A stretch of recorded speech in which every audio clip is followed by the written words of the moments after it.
Animation is a magical term that everyone is familiar with.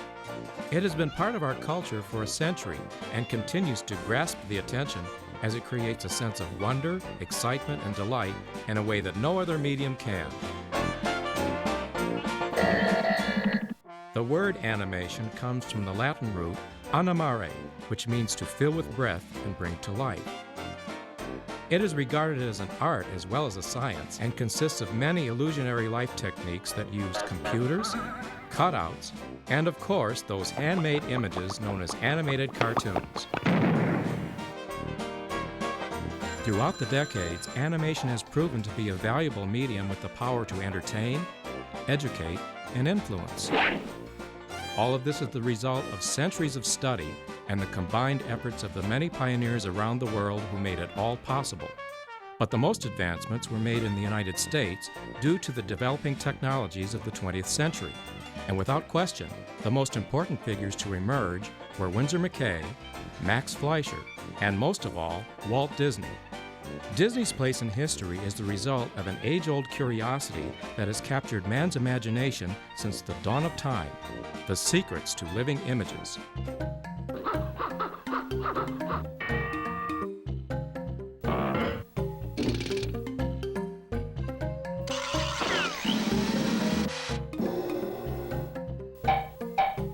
So pull up a chair and sit back as we examine the milestones that came before Walt.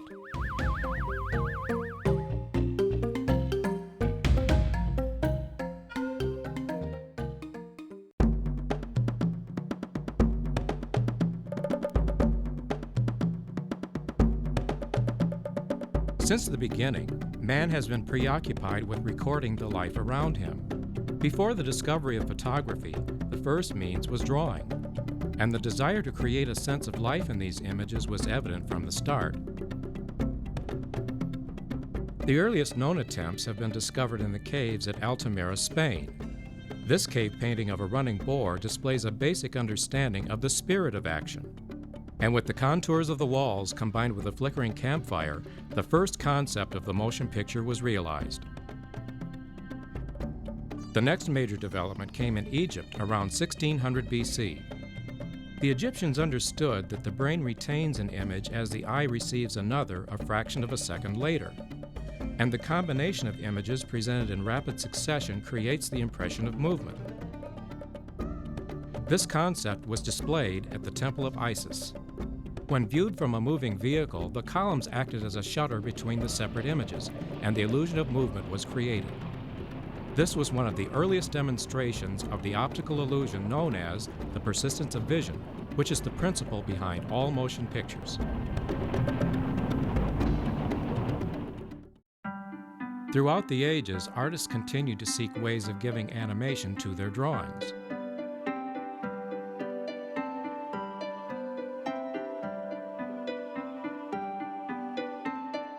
One of them was Leonardo da Vinci, who discovered the basic principles of photography. Da Vinci noticed that a reflection filtering through a leaded glass pane produced a form of motion picture. But the image was inverted, proving that light rays converge in a lens. He explored this concept further by projecting the reflected image onto a surface for viewing. He called it the camera obscura. This was the basic principle of photography. But it would be another 3 centuries before Da Vinci's discovery could record these images onto a permanent medium.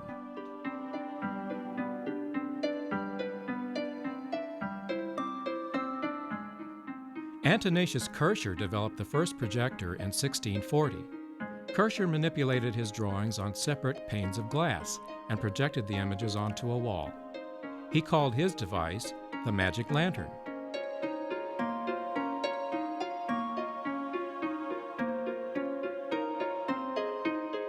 This was surely the great-grandfather of Mickey Mouse. In 1824, Peter Roget demonstrated the persistence of vision with the thaumatrope. Other pioneers applied this principle in an attempt to create actual motion pictures. In 1831, the Belgian physicist Joseph-Antoine Plateau developed the phenakistoscope, which was refined in 1867 by William Lincoln. Lincoln patented his version as the zoetrope. It was more popularly known as the Wheel of Life and introduced the earliest concept of animated cartoons in the United States.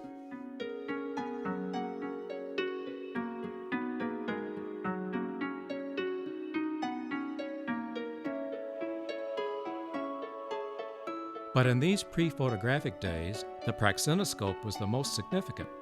It was developed in 1877 by the Frenchman Émile Reynaud.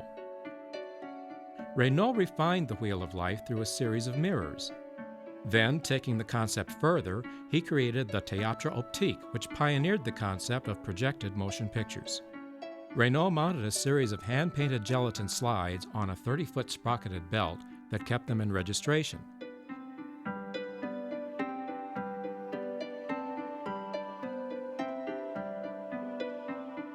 Then, using a conventional slide projector, he controlled the movement by hand.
These were the first motion pictures ever exhibited, and thanks to Reynaud, the animated cartoon was just a step away from modern movies.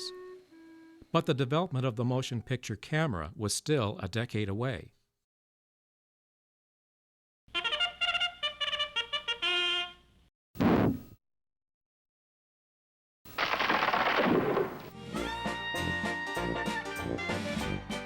In 1875, Edward Muybridge was credited for inventing motion pictures as the result of a $25,000 bet placed by California's Governor Leland Stanford.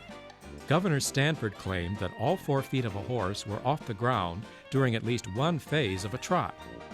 Muybridge set out to prove this theory by placing a series of cameras along a racetrack with separate trip cords attached to each camera's shutter. As the horse ran past, each camera caught a phase of the action.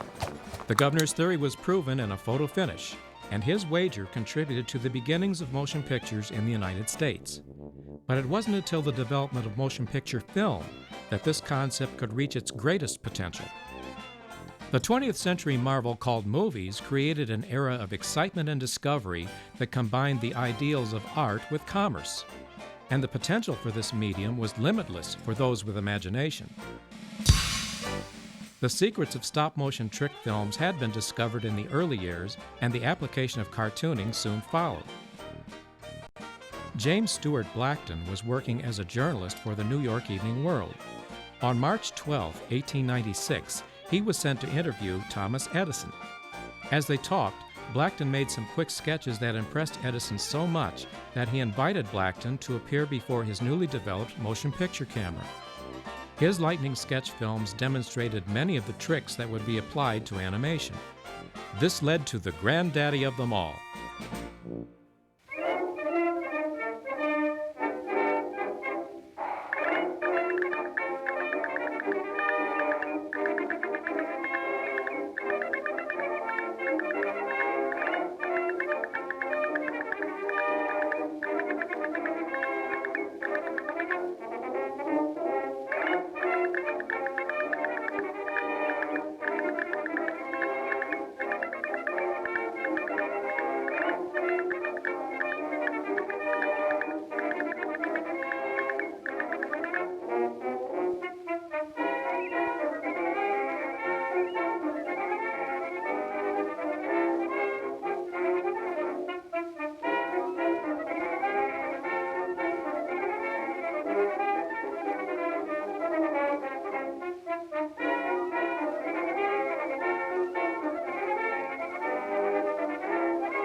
In 1907, Emil Cole began producing his first series of animated cartoons that were exhibited at the Folies Bergère in Paris. Although Cole's drawings were simple, they displayed a sophisticated content.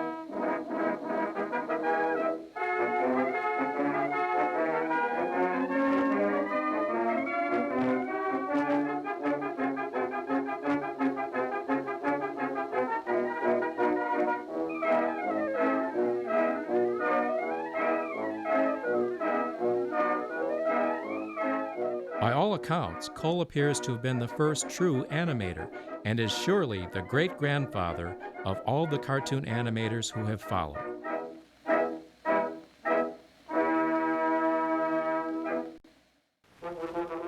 In the United States, Winsor McCay had gained fame through his Little Nemo in Slumberland comic strip.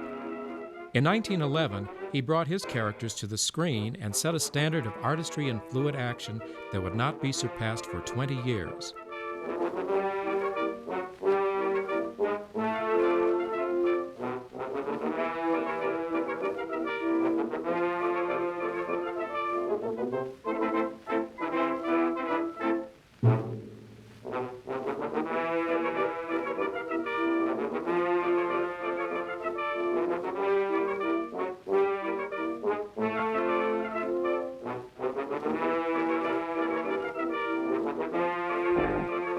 McCay's work inspired many others who followed with the hopes of entering this fascinating new field. John Randolph Bray was a cartoonist from Detroit who saw McCay's first works and realized the commercial potential. But he also realized a need for greater efficiency in production. Since McCay drew the characters and backgrounds for each frame, his methods were too laborsome and time-consuming.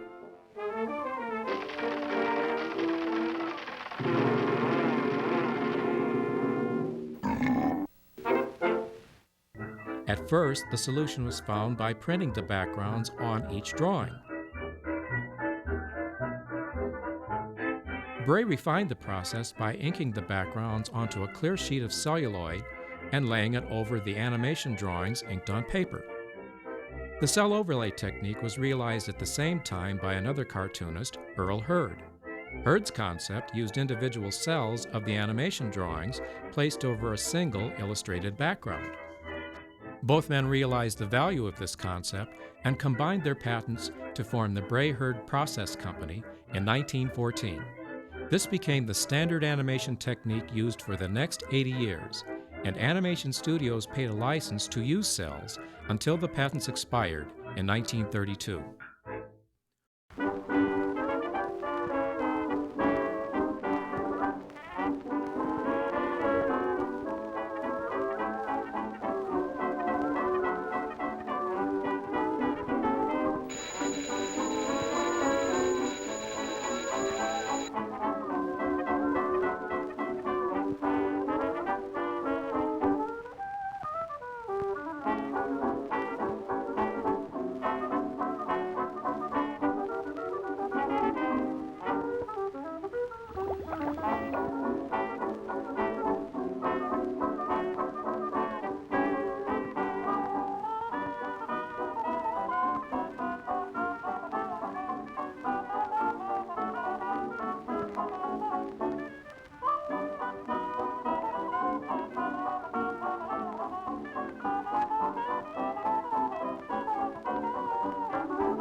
Although the cell technique sped up production, the cartoons were not as fluid as McKay's works. And those who considered entering the field were faced with the challenge of bringing lifelike movement to a drawn figure. In 1915, Max Fleischer was art editor for Popular Science magazine and considered tackling this problem through the application of mechanics. The result was the rotoscope, which combined a film projector and easel for frame-by-frame tracing of a photographed figure. And for the first time since McKay's works, realistic animation was created. Bray hired Fleischer to produce Out of the Inkwell, beginning in 1919.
Paul Terry was another animation pioneer producing for Bray. He later formed his own studio and created the Aesop's Fables series.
Animated cartoons developed in the United States, mostly in New York, which was the center of finance and newspaper publishing.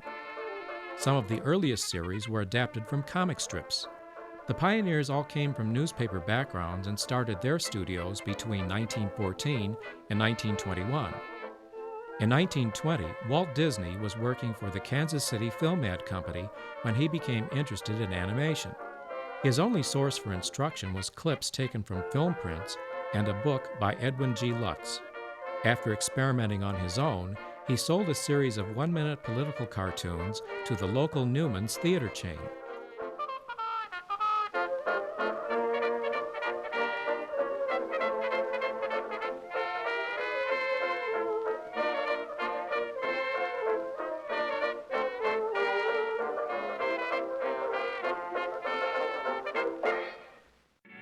Disney's reputation grew, and he approached his boss at the Kansas City Film Ad Company with the idea of making 10-minute cartoons in the manner of the New York producers. Disney's boss passed on the idea, so Walt left to start his own studio. He was barely 20 years old when he started producing a series of modernized fairy tales that were influenced by the work of Paul Terry.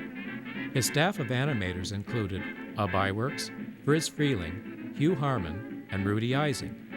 At this time, most cartoon producers were inking their characters on paper to save paying the Bray Heard license for animation cells.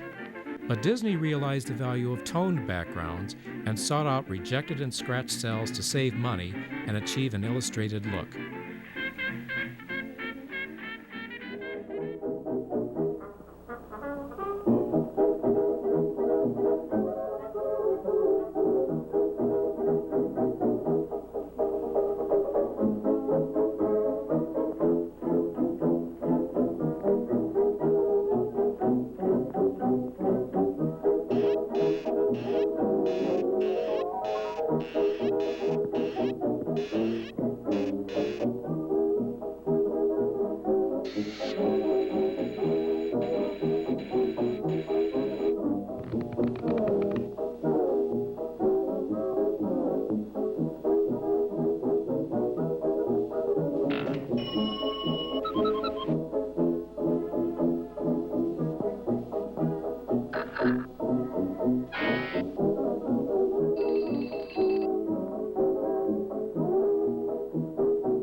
Felix the Cat was created in 1919 by Pat Sullivan, and in collaboration with his partner Otto Mesmer, Felix was the first original animated superstar and became an icon of the jazz age that included the Charleston, mahjong, and crossword puzzles.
Felix clearly influenced the design of early Disney characters such as Julius the Cat, as well as his more successful characters that were yet to come.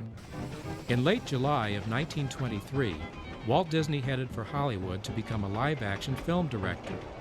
He sent a test film called Alice's Wonderland to a company in New York and was contacted by Margaret Winkler, the first female producer and distributor of animation. She was already carrying Out of the Inkwell and Felix the Cat, which were also big influences on Disney. Seeing potential, Miss Winkler commissioned a series of Alice comedies from this unknown producer named Walt Disney. The concept was a reversal of Out of the Inkwell. This time, Disney placed a live-action girl into a cartoon environment, and the West Coast animation movement was born.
From primitive cave drawings to lantern slides, cartoon carnivals, and the lavish full-length features inspired by Walt Disney.